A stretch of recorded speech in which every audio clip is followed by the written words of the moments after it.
Hello everyone, welcome back. আজকে কোনো tips video নিয়ে আমি আসিনি, তোমাদের সঙ্গে একটা রেসিপি শেয়ার করব যেটা কিনা অতুলনীয় স্বাদের সুজি এবং আমের যুগলবন্দি। তোমরা যদি কখনো কেউ এটা না ট্রাই করে থাকো, আজকের এই ভিডিওটা দেখার পরে আশা করছি তোমরা অবশ্যই ট্রাই করবে।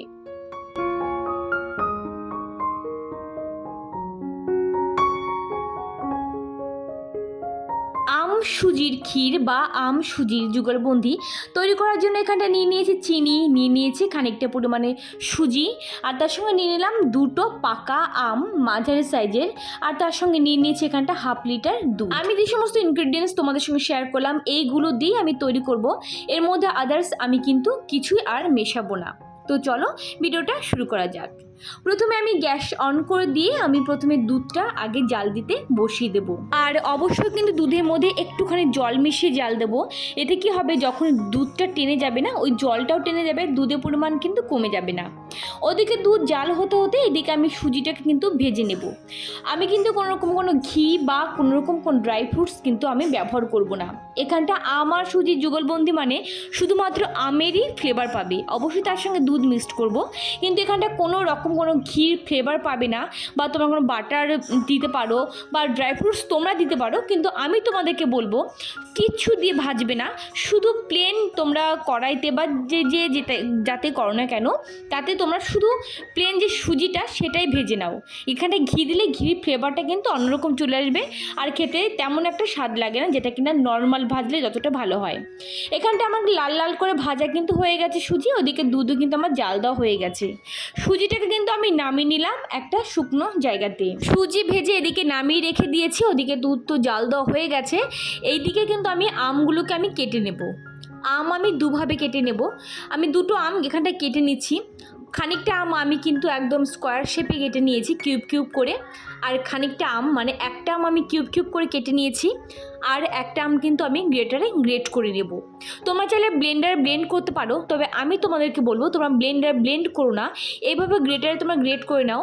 এতে কিন্তু সুজির মধ্যে যখন আমগুলো পড়বে আর একটু দানা দানা থাকবে, সেক্ষেত্রে কিন্তু যখন তুমি একদিন খেতে যাবে, তোমার মুখে যখন আমগুলো পড়বে খেতে অনেক বেশি ভালো লাগবে।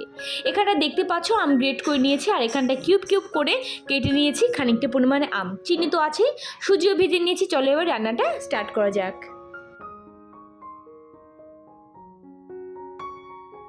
আমি কড়াইতেই করব, অ্যালুমিনিয়ামের কড়াইতেই করব, তোমরা যা কিছুতে করো না কেন করতে পারো।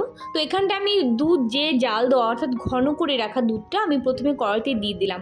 আবারও একটুখানি আমি গরম করে নেবো, যেহেতু ঠান্ডা হয়ে গিয়েছিল। দুধে বলক ওঠার পরে এবার আমি ভেজে রাখা সুজি অ্যাড করব। অবশ্যই অল্প অল্প করে আমি অ্যাড করব, যাতে একবারে বেশি দিলে কিন্তু সুজি কিন্তু দলা পাকিয়ে যাওয়ার সম্ভাবনা থাকে। আর অবশ্যই কিন্তু আমি নাড়তেই থাকবো। এবার আমি যতটুকু দরকার সুজি ততটুকু দিয়ে দিলাম। যেহেতু হাফ লিটার দুধ আমি এখানটা নিয়েছি, সেহেতু অল্প পরিমাণে আমি সুজি দিয়েছি। তো এবার দেখো এইভাবে আমি অনবরত কিন্তু আমি নাড়তে থাকবো। এমতো অবস্থায় কিন্তু গ্যাসের ফ্লেম কিন্তু মিডিয়ামে আমি রেখে দিয়েছি।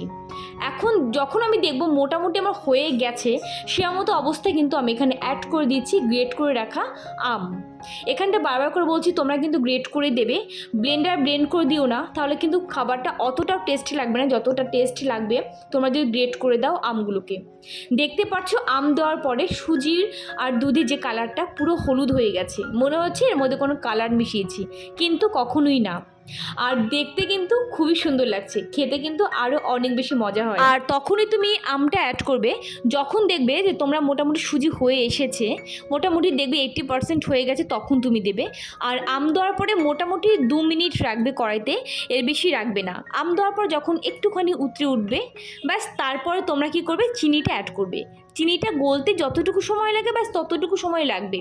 চাইলে তোমরা একটু লবণ অ্যাড করতে পারো, না চাইলে তোমরা লবণ নাও দিতে পারো। এর মধ্যে কোনো ড্রাই ফ্রুটস তোমরা কিন্তু অ্যাড করো না।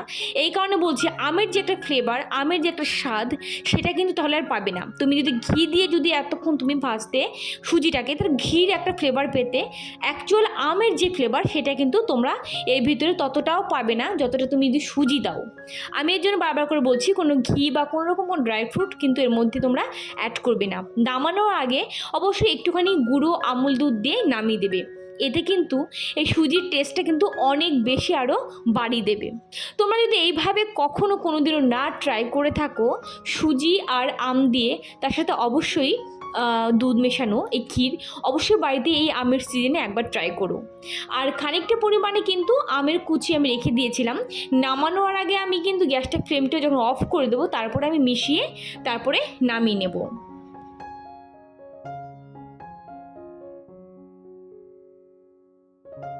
এখানটা তখন নামিয়ে নিয়েছি আমি আম আর সুজির যুগলবন্দি।